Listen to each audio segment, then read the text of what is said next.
ভয়াবহ বন্যার কবলে পড়েছে ভারতের উত্তর পূর্বাঞ্চলীয় রাজ্য আসাম। গত ৬ দশকের মধ্যে সবচেয়ে ভয়াবহ রূপ নিয়েছে চলতি মৌসুমি বন্যা। টানা ভারী বৃষ্টিপাত, মেঘ বিস্ফোরণ এবং উজান থেকে নেমে আসা পাহাড়ি ঢলের কারণে এক মাসেরও কম সময়ে পুরো রাজ্য যেন পরিণত হয়েছে এক বিশাল জলরাশিতে।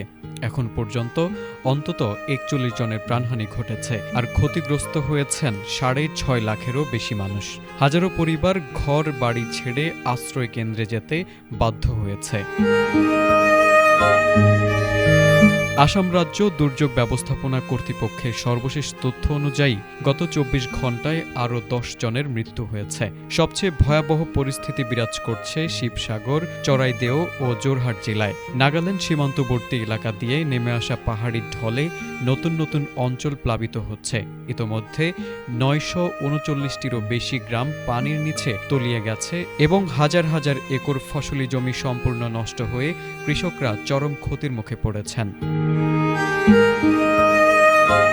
এদিকে পানিবন্দী মানুষের নিরাপদ স্থানে সরিয়ে নিতে দিনরাত কাজ করছে ভারতীয় সেনাবাহিনী, বিমান বাহিনী এবং জাতীয় দুর্যোগ মোকাবেলা বাহিনী।